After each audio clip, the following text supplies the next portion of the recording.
Hey guys, welcome back to Critical Flick. Today I'll be reviewing Dumb Money.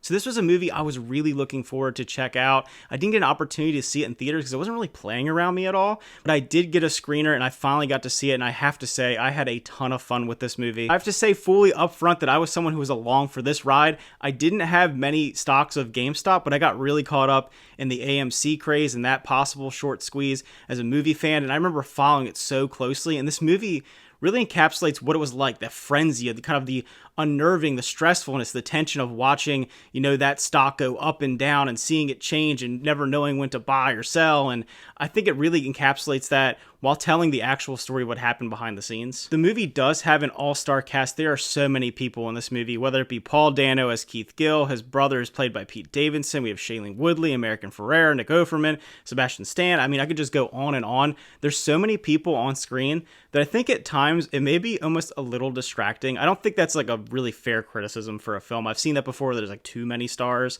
People kind of said that about Oppenheimer, but I think for this one it works because it creates these larger than life characters. You have your heroes to root for, you have your villains of Wall Street, and it takes almost a very serious story that had ridiculous circumstances and blows it to the largest proportion. That being said, I do think Paul Dano is great as our main character, our real protagonist that you can root for, the kind of the everyman that's fighting back against the establishment. But one of my favorite parts of the film is actually how it focuses on the individual retail investors and some of their stories, whether you have a GameStop worker that's just trying to make some money and get out of his deadbeat job as a GameStop employee, or a nurse who's struggling, who's trying to find her opportunities in life, or a college student to pay off their debt. Because, in many ways, this was one of the largest exchanges of wealth in history. And I think it was really interesting to watch these individual stories and kind of see what happened with them and how they followed it. As a retail investor myself, kind of, showing those are some emotions I held when I was going through this. So it was great to see that and see those experiences and just really throw yourself into the story as someone who lived through it. The movie also does take some time to step back from the calamity of all this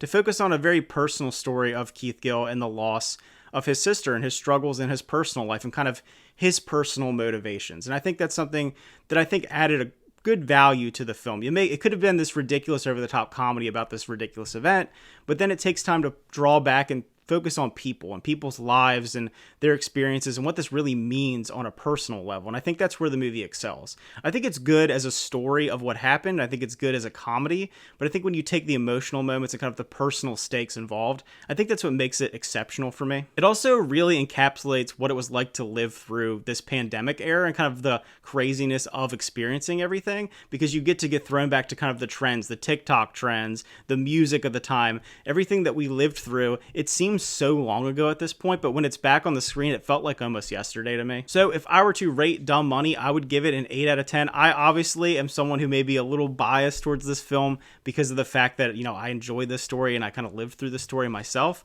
But I do think that people who don't know anything about what happened, you'll learn a little bit and you'll understand a little more about how all this happened and how all this works and kind of how the system is a little rigged in many ways against the little guy. Because it was so interesting rewatching, kind of learning about what payment for order flow or all these things were when I was watching it live on the news or following people on YouTube who are following it really closely, and now seeing it kind of play out on the big screen. It's one of the first events in my life that I've got to see something happen in real life and then a film is made about it and I was like fully invested into it. So I thought that was really cool. I know a lot of people have probably experienced that throughout their lives. I'm fairly young, so there's a few things that I've got to see on screen that I got to watch on the news when they happen, but nothing as personal as this. So if you checked out Dumb Money, let me know what you thought about it. Did you like it less than me? Did you like it more? I would love to hear your opinion if you're someone who knows nothing about this, you had no involvement, you have no idea what this movie's even about, what you thought about the movie, versus someone who is heavily invested like myself, how you feel about it. Because I do think that could affect your experience with this movie. So always leave those opinions. I'd love to hear what everybody thinks. If you hated it or if you loved it, leave those comments. Thanks for watching. Remember to like and subscribe, and see you guys next time.